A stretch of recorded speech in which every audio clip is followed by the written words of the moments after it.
Mike Sanford will join me in just a second. We welcome you to it. We actually have a bunch of stuff going on. The Nuggets just won in overtime against terrible, a, a terrible New Orleans team, but whatever. They got the win. The Avs are up 3-2 with 17 minutes to go in the third period. Normally I'd be at the game, but we have football to talk about. And so when we do that, we get a little focus, we dial it in. So much more football to go, or hockey and basketball to go throughout the year. But only a couple weekends of football, and things did not get easier for the Broncos today. Did not. We'd love to take your comments here. Let's Beau. Well, I know.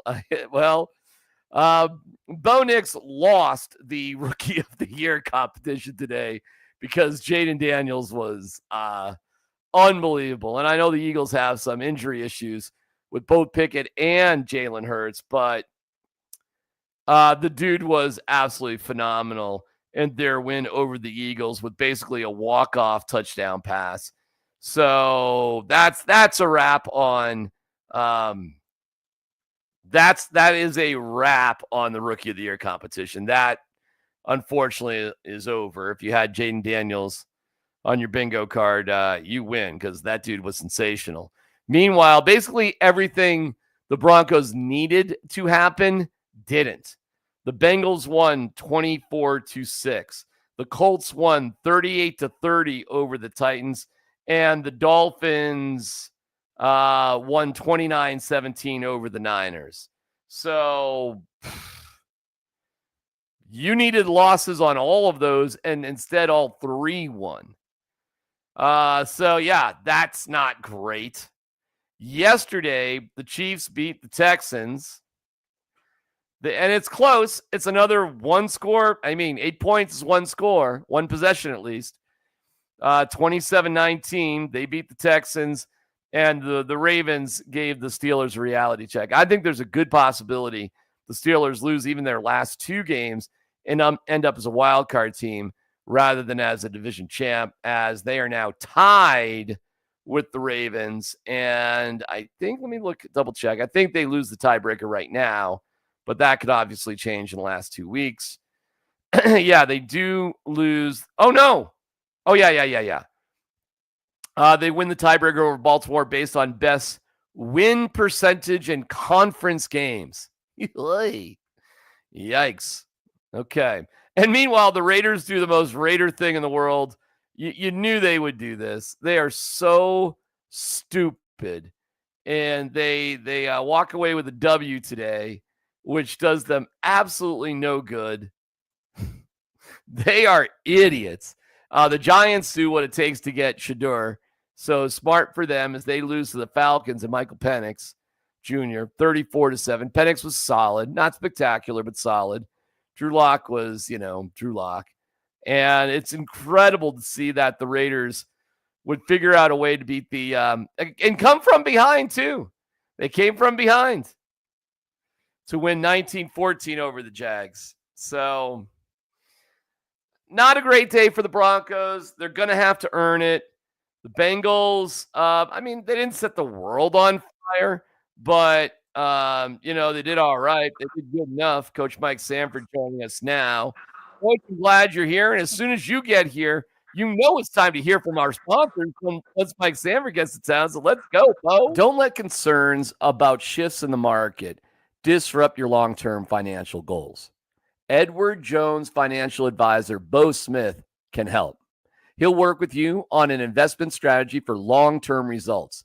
Edward Jones can give you the tools and knowledge for a steady approach to hitting your financial targets. So get started by giving Beau a call at 303-758-8500 or visit edwardjones.com/Beau-Smith. That's BEAU-Smith. Edward Jones, member SIPC. We're going to get to the things that Sean Payton had to say earlier today that Mike and I actually talked about earlier. But first, your overall thoughts on everything that happened in the NFL, because nothing really went the right way for the Broncos. Yeah, it wasn't a great weekend for the Denver Broncos this weekend. You got me? Gotcha. Yeah, You're good. not a good weekend. Did not get one result, and you got yourself facing the ultimate double whammy, which is combination of playing a good team and playing in a very high leverage situation. Which I don't know how many times that's really happened. Maybe outside of the game against the Chargers, in terms of like this is a game that Bo Nix and Sean Payton and this defense, they need to go. They need to go win this game. Yeah. Okay. Let's talk about the teams that they need to lose. The Raiders won. What? Perfect. Right. I mean, how dumb are they? I think the Patriots lost in the best way possible. They lost, which they need to do. They showed a lot of good stuff. Like, right. They look good. They are the San Antonio Spurs of the NFL this year. Yep. You want to lose, but you want to put up a fight. You want to show everybody you kind of got it. I like Drake May too. I understand. I do too. They do not need another quarterback. No. They may need another coach, but I don't know. Maybe they don't even need another coach. I don't know. But they did what they should have done, which was lose. And I don't know who has the losing tiebreaker between the Patriots and the Raiders. But right now, the Giants are in the they're driving straight towards Shadur Sanders, man. They're in the driver's seat, or Cam Ward. And we lost Coach Sanford there, Mike. I don't know if you heard me. Oh, you're back. You're back. Yeah, I got you. I was trying to get my AirPods on so it wasn't all echoey. But okay. So we're working now. But yeah, DMac, I think the Raiders, they have a very significant clash of desires between the franchise and probably the ownership group and maybe even Tom Telesco and Antonio Pierce, who, while he'll enjoy a awards dinner with Deion Sanders, I think he's very concerned about his own employment. And he doesn't really care about who they draft. He just wants to make sure he's the coach when 2025, the calendar year really begins for the build-up into the next season. And I don't think he will be the head coach. I don't think that Antonio Pierce is going to be the head coach. Did you hear him in the post-game? I did not. No. They asked him the question, was intelligently. At least, one thing I will say about Las Vegas media, or Raiders media, they will ask the tough questions. What they say?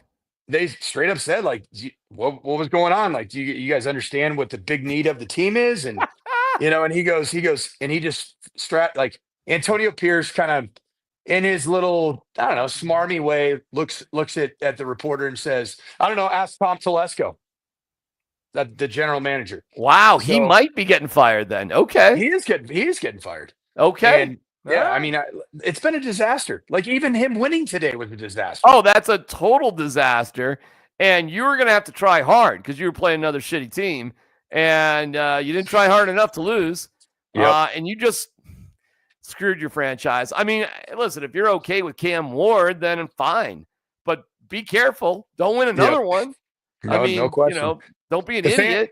The fans made it very clear at the last home game. There was a ton of take for Shadur, signs being held up. I mean, I think it was like, wasn't it a primetime game? I think it was the previous game in the afternoon. It was the Monday night doubleheader.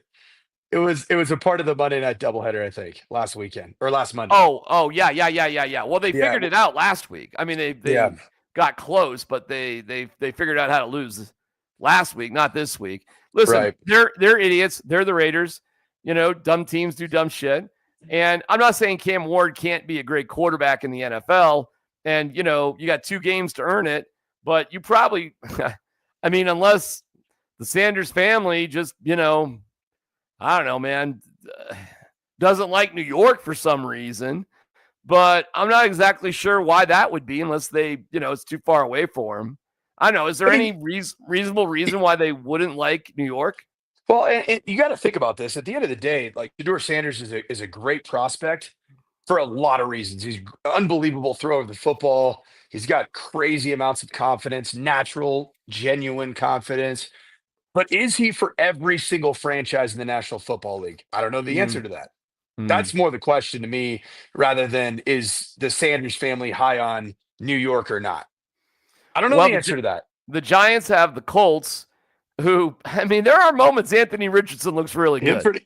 Yeah, they had the perfect game plan. Remember last week I was saying Shane Steichen, why in the world would you drop back 22 times? How many pass attempts today from Anthony Richardson? 11. He had 11 pass attempts, and they scored 38 points or something like that. What was the final of that game? 38-30. It got a little bit interesting later, but 38-30. He scored 38 points on 11 dropbacks. Maybe Sean Payton should be studying, Indianapolis Colts film. Wow, did you see Jonathan Taylor run with two hands on the ball through the tunnel when he scored on a long touchdown? I did see it. Then they tried to get the ball, and he wouldn't let the ball go, and it's all right, you gotta. That guy has so much talent. We did talk a little New York Giants, and I missed the Drew Lock experience here in Denver. I was working and doing the things. Yeah, he's really bad, man. He is really, really. You know what Drew Lock reminds me of? He reminds me of the SMU quarterback that had just an amazing display of decision making in the college football playoff, in just serving up 2 pick sixes in the first half. Dude, so much for the excitement of the college football playoff. What a fucking snooze fest, start to finish. It wasn't great, man. You know what the wildest thing about this college football playoff is that you had 4 teams that lost, in 3 of which in really cold environments. And I just thought about it. My 1990s and early 2000s brain can't comprehend 11 win SMU, Indiana, and who else lost? Clemson, one other team. Obviously, who lost last night? Tennessee. Tennessee to Ohio State. Those 4 teams. That's how their season ended. They didn't actually get a bowl invite. They just played a road game in a cold ass place and got their asses kicked. Hey. Great job. That was a fun season. Go get it, Tiger. Yeah, I don't know. Meanwhile, the Colorado State Rams get to go hang out with Snoop Dogg in Tucson. With you. I mean, what? Yeah, with me. I'll be on the call. Yeah. So it just doesn't make – I mean, it does make sense because I guess the consequences of winning and losing, it obviously gets bigger. But the bowl sites and the traditional bowl events and the bowl swag and getting the massage chair and all the things about a bowl game, they don't kick in until you get to the second round. So Boise State's going to get their Fiesta Bowl swag, right? But Tennessee Clemson ain't getting jack squat. they just all they got is they're gonna get the vid from being in freaking 18-degree weather for 5.5 hours. Oh, that's fucking great. I didn't even think of it like that. That's pretty funny. Okay, let's switch to the Broncos and Sean Payton on a conference call. I got a couple of cuts for you, both a little bit long, but I think worth it. We'll talk about the running game and his call sheet in a second. But Sean Payton was pretty adamant earlier today on his Zoom call. There was no momentum shift with the free kick and all that stuff. I told you he was going to say this. Here we go.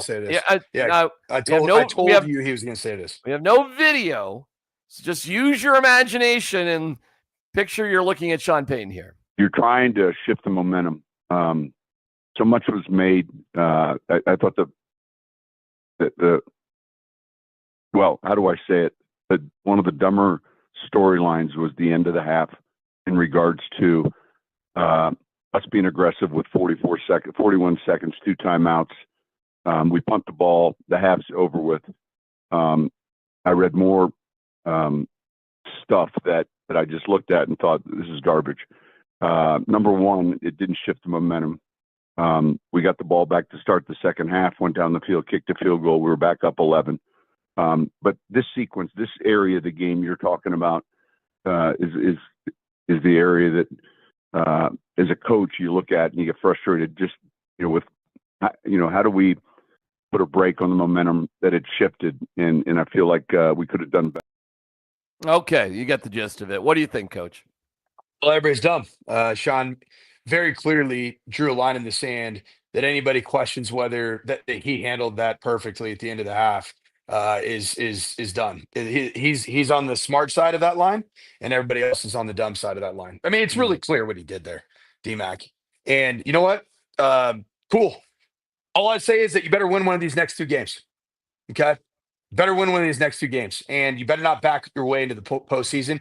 Because if you lose these next 2 games, that moment's going to feel a lot like last year's version of the Patriots game. Okay, so is the postseason important around here or not? Is it or is it not? Or is being right and telling everybody they're stupid, is that more right? Or is making the freaking playoffs when you have a defense that for the majority of the season, I'd say 90% of the season, is a no-brainer postseason defense? What do you want? You want to be right, or do you want to be in the postseason? I don't know. The issue and problem that you could rightfully have with there was no momentum shift was the fact that Harbaugh and most of the players on the Chargers actually said there was a momentum shift.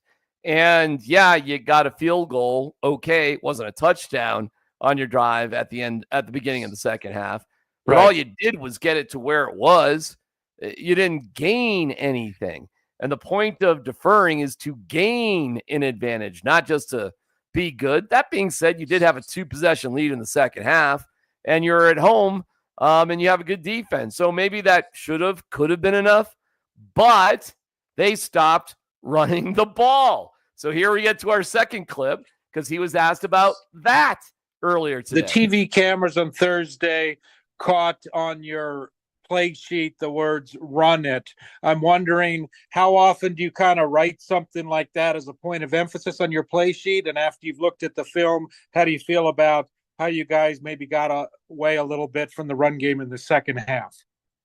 Yeah, fair enough. I think number one, I don't like the fact that the network TV cameras feel like they can zoom into our call sheets, but it is what it is. It's just a reminder sometimes. There'll be little notes I'll put at the top of a section. Thought we ran it real well early in the game, first half. Second half, there's 2 series I kind of kicked myself where even when we did run it, it was the type of run we ran that wasn't as effective. But we had ample opportunities in that second half, and I thought our third down numbers obviously weren't where we wanted them to be. We couldn't get off the field defensively, and therefore we weren't able to keep the lead we had going in at halftime or coming up. Okay, reaction to that. Yeah, I agree. I agree with what he's saying. I don't agree with the fact that network TV cameras in National Football League with everybody with 4K and HD. I mean, this Sean McVay's call sheet's been zoomed in on for the last 8 years, right? It is what it is. Like, as an opposing coach, there's nothing you could glean from that. Like, there's 7,500 words on those call sheets. You're not going to know which call is going to be made. Even if you took a still shot and got it for the next half. I mean, the openers of the first half, yeah, that's impactful. But by the time you get through those openers, there's no way that would be able to get no advantage if you see a note, a handwritten note, a reminder note is a prominent part of the call sheet for the other team. Nothing about that. Well, I mean, yeah, you would think that it would be beneficial if he was going to actually do it for 4 quarters and actually stick by it. So maybe he was playing in his own mind. He was playing chess. Everybody else was playing checkers. Hey, I'm going to run it really big and then make a big deal that everybody, these network cameras are zooming in on my call sheet. Oh, I actually want those guys to see that we're trying to run the ball, but watch. I'm going to throw my rookie quarterback over 30 times again. And so far in those games, when you've thrown the ball over 30 times, that win-loss record isn't great. When you've thrown it under 30 times, you've won all but one game. There's 2 great conspiracy theories about the run it thing. One, what you just said, he wants them to think they're going to run it when the plan is to huck it around the yard in the second half, tease them a little bit, and then destroy them. That's one. My other theory is he was surprised that got caught. My conspiracy theory is he goes into halftime and is like, well, screw those guys. I'll call this game however I want. And I'm not, they think they know now. Well, now I'll show them. Either way, it doesn't really matter. What the point was is he said he could kick himself a couple times. he did get away from it. And it's interesting to hear a coach actually admit that. Like the game in the moment just got away from him, Mike. I mean, it's an interesting admission, I guess. And I think this, like, while there were a lot of things revolving around Sean Payton and, whether it's before the half, I will say that, and I know Sean Payton's thinking this, the fact that the Chargers ended up getting 3 points, the probability of that exact scenario happening is probably 0.08% that they would get 3 points. But you can still get a punt block. And, Right. Jim Harbaugh, total meathead is more than willing to send 11 dudes at the punt, right? So why not just exhaust the clock? And I don't think he was wrong for the screen that he threw to start out that series right before halftime. But after you got minus yardage on that screen, just run the ball. Just exhaust the clock, run the ball, exhaust it again, run the ball, and you're not going to have to punt it. You're not going to have to punt it. That's the bottom line. I don't understand that. Now, I think that, talk about the run game and getting away from it and putting it into the quick passing game, all the at the line of scrimmage throws that were made, in addition to the missed throw to Marvin Mims that should have been a pass interference. Like, yeah, the offense did some things in the second half to lose this game. The special teams clearly did some things, namely the punt, Tremont Smith running into the fair catch. But man, let's not get away from the fact this defense has got a massive assignment this coming week. Well, let's get into it. Massive assignment. Well, let's look and get into next week and what we can expect. And you did have the Bengals. I mean, it wasn't necessarily a laser show. And then we're going to get into your favorite topic of the week, and I guarantee it. But we got 24-6. Joe Burrow 252 on 23 of 30 passing. Great. 3 touchdowns, no picks. Great. Sacked 4 times. Maybe that's a little encouraging for the Broncos, right? Like, okay, maybe we can get to them. And the Browns are just, I got to see where they sit now at 3-12. I don't know who has the advantage, the Raiders or the Browns. Wouldn't that be interesting, dude? If the Browns kind of weasel their way to the bottom, they need wouldn't that be interesting? They need a quarterback. There is that'd be one. Oh, go ahead. Yes. Go ahead. That's one that I would think that Coach Prime and his family would say, nope. There's only one guy that can ever go to Cleveland and be a legend, and even he left, came back, left again, and that's LeBron James, and he's from there. Other than that, the place has been an absolute. It's a cemetery for quarterbacks. No doubt. Listen, the Bengals are 3-point favorites over the Broncos. I'm not surprised by that. This is if I'm picking this game right now, I'm picking the Bengals. I am. I am too. And I'm not exactly sure what's going to change this week, aside from the fact I think Riley Moss will be good to go. That'll be a big difference. Sean Payton did hint at that earlier today without even being asked directly about it. He was asked kind of just about Riley Moss, and he put it into the universe that Moss could be back for Saturday's game. Okay, I think he will be. I think he'll be back. Too. Yeah, and I think that gives you a chance, because I think the zone coverages are tighter. You feel confident in mixing up all the different coverages, but I mean, Tyler Columbus put it out there in the universe on our Altitude After Dark, which, by the way, remember how depressed I was? Yeah.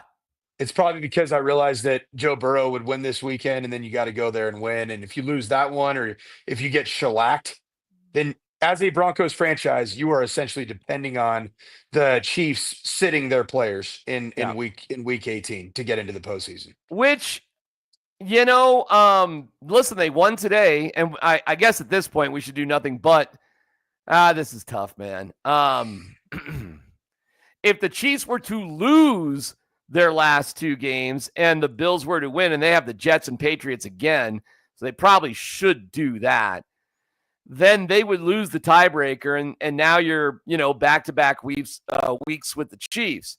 But you're in a tough spot here, man. What can I tell you? The best that you can hope for at this point probably is 7th place. And the team that you're most likely to face right now, your big reward is Buffalo and Buffalo. Right. Wow. You know, That's fun. That'd be a lot of fun. Not really. But listen, getting there would be a big deal. However, let me tell you, Mike, the Broncos have been in this situation before where they needed one of three and they lost 3 in a row. Do you know what year that was? Oh, was that 16? It was the final year for Mike Shanahan here in Denver, Colorado. Now he had missed the playoffs previous in the past couple of years. He had drafted Cutler, wasn't really working out great. He still shouldn't have been fired. He shouldn't have been. He drafted Cutler. You got to give that relationship time to blossom. But that is how that season ended. That is how Mike Shanahan went out. They lost 3 in a row, and Shanny got the boot. So sadly, there is precedent for the Broncos in this same exact situation on the cusp of the playoffs, only to dump 3 games in a row to lose it. They've done it before. We'll give you our thoughts about how these last 2 games are going to go in a second. In times of financial uncertainty, how can you stay on track? Call someone who's invested in your success. Beau Smith, your Colorado Edward Jones financial advisor, can help you. He'll work to build a complete picture of your financial life, including your unique goals and passions, so he can help you achieve what's most important to you. Call Beau at 303-758-8500 to schedule an appointment today, or visit edwardjones.com/Beau-Smith. That's BEAU-Smith. Edward Jones, member SIPC. It's the twist. If the Broncos do win next week, Mike, and because they lost to the Chargers and the Chiefs are where they're at with the 2-game lead over the Bills, there might not be anything for the Chiefs or the Broncos to play for in the final week of the season. It's true. That's true. So that probably is an advantage for the Broncos, as they won't care as much about resting their guys. I don't think they will.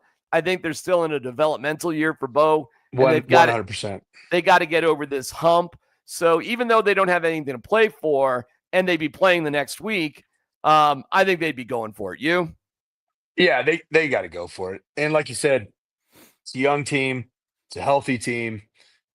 And I think Sean Payton, if you win this game against the Bengals, man, I think just for AFC and AFC West, like divisional jockeying, I think it matters. I do. I think winning games in the division matters, even if you've clinched the playoffs and you're in the position that you are as a Bronco. I don't think it matters for the Chiefs. I mean, they're trying to get rings, not divisional wins. Okay. So we now have the biggest game of the year. Oh yeah. We now have it. A legit biggest game of the year. Unless they lose, and then you have another biggest game of the year. Listen, to be real, to be honest, and that's why I wasn't freaking that much about the Chargers. Sure, it would have made it easier. It'd be nice to have it locked up. But as long as you have a chance to control your own destiny, well, okay, it's just that. And the truth of the matter is, you're going to have 2 chances. It's the biggest game of the year to a degree until you have the next biggest game of the year, and that's a home game against the Chiefs.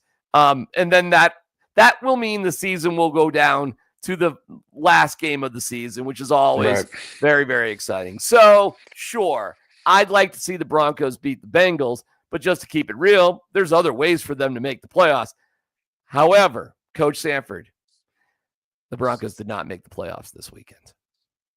They did not. And I predicted it. Yeah, so I want to give you this moment to self-reflect and share your deep thoughts about getting that so wrong.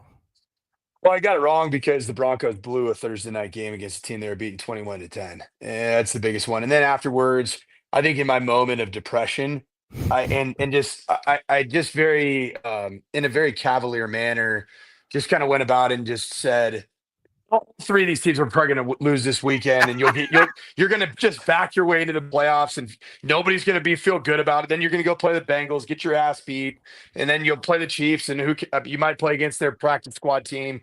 But and that's how I feel. What I feel is this: is the Chargers game was the game. It was the game. It was the AFC West. Who's the second best team? Who's the heir apparent to the Chiefs when the time comes? You blew it. You blew it. Okay? You blew it. And now I think that by far the most important game of the season to determine if this season is a wild success or a good developmental year. Mm-hmm. Bo Nix did some good things. Sean Payton did some good. Like, you blow this one, or if you get the break speed off you, I don't call this season a wild success. I call it a success, but it isn't a wild success. Could have done This is better. a massive game for the franchise, for the trajectory of the franchise. And I will remind you, the Bengals defense sucks ass. All right? They suck ass. And Sean Payton, if you are who you say you are, and your reputation goes before you, then you will score 30-plus points against this Bengals defense. Bo Nix, if you are who Sean Payton says you are, then you will go out and win this football game. Because I do think the Broncos defense is going to get obliterated by Joe Burrow in this game. I do. I do. I think Vance Joseph's going to be coaching scared. I think he's going to play a ton of zone coverage. And I think that Joe Burrow is going to throw for 350 and four plus touchdowns. I do. Final score-ish? What, like a 42-27 sort of game? Can I pray Something like about that? it? Can I pray about it over the next couple of days? I mean, it's Sunday. I got the birth of our Lord and Savior is coming up. I don't want to get ahead of my skis. So yeah, I just need some time. I need some time. I'm not there yet. Okay. All right. Fine. I have an ethical dilemma as we wrap up Altitude After Dark, and it's a non-football dilemma here.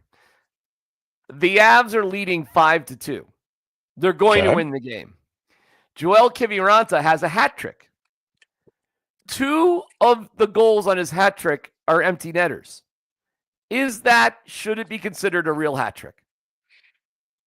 2 of his 3. Not 1, but 2 of his 3. No. But, Kiwi, we'll let you celebrate. We'll let you have it. The beer should be extra cold in the locker room. But, yeah, that's an asterisk hat trick for sure. Don't you think? It's no different than 61 with an asterisk next to it. However, if you have 2 goals and your third comes on an empty netter, no problem, right? Yeah, I mean, I like that. It's interesting. Sometimes, what is it? You can get an empty netter, and then I think it happened last week. A shorty, like a shorty that's just a bad breakaway because you score via shorty. Yeah, which is a good goal. Like, there's no doubt about it. But there's some times people in the power play get desperate, and it almost functions as a non-defensive goal. Like, there's nobody in front of you, just you and the netminder, and then an empty netter. Like, that's a little bit of an asterisk, but. Let's celebrate all victories right now, DMac, just to get some good vibes around here. No problem. I have one more for you. Sure. I got one for you. Yeah. Did you happen to watch this quarterback in Atlanta today? I almost forgot your favorite story. My bad. Totally my bad. Did you happen to just watch, not just look at the stats, but watch the football game? I did. Well, I watched it on the Red Zone, but listen, I thought of you instantly because they pointed out Michael Penix looking off a safety. I'm going this way. Oh, no, I'm not. And laser. Look at this. Look at the composure. Laser. Look at this. Look at that. Look at the other thing. And yes, but all right. We are keeping in mind who they played, right? Well, he's got a chance against Jaden Daniels this week, and they're still in the playoff hunt. What's oh going my on? God. Oh, my Lord, with Jaden Daniels. By the way, the Rookie of the Year competition is over. And it's going to Jaden Daniels. Oh, my God. Yeah. Wow. Game set match. Yeah, that guy's spectacular. Penix was 18-27 for 202. No touchdowns with a pick. Did you see his interception? I did not see his. Was it bad? Oh, my God. The most maligned. And this actually will fit into one of your favorite takes about drafting players. Kyle Pitts, drafted number 5 overall from the University of Florida. Yes. Michael Penix throws a red zone dart and hits him in the hands. He kind of bobbles it and ends up volleyball setting it up to get intercepted with no defender knocked it loose. And you should see, because my guy Penix is playing, I am on Falcons Twitter now. I'm a Falcons. Okay, so I didn't even know this. I just saw somebody make a comment about this and said, so somebody in Falcons Twitter said, brutal red zone interception from Michael Penix. Just a classic rookie mistake of thinking Kyle Pitts could catch a football. Oh. He'll learn. So guess what I come back with? Oh, that's guess what funny. I come back with? I come back with Kyle Pitts equals first ballot Hall of Fame volleyball setter. 1,000 likes later from all of Atlanta, and I'm in business. I'm a certified influencer. DMac, it's going to be a good week. We got holiday season. Hold on, let me make it a little better for you too.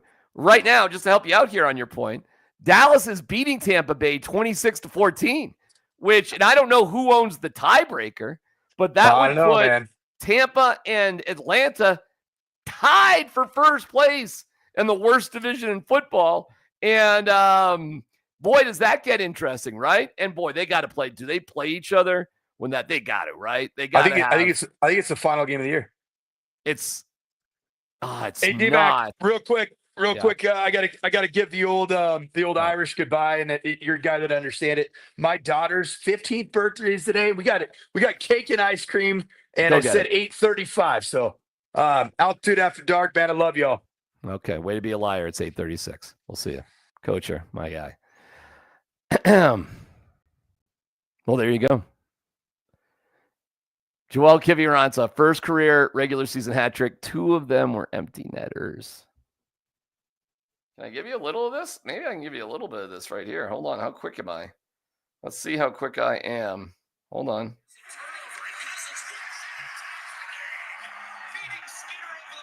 Oh, I'm not that fast. Hold on.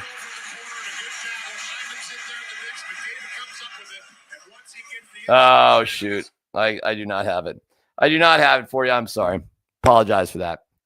That's the way it goes. Okay. Appreciate you watching Altitude After Dark. And Mike will be on Channel 9 tomorrow morning, like at 3 o'clock in the morning. And there may be some special presents for the crew on Altitude Sports Radio tomorrow. Maybe some special presents for everybody. So tune in, and you'll find out early tomorrow morning at 6 a.m. with Brett Kane. See how that goes over. I got 2 words for you. Meat boxes. Meat boxes. Talk about that later. All right. We'll see y'all later. Thanks for watching Altitude After Dark. Thanks for listening to Altitude Sports Radio 92.5.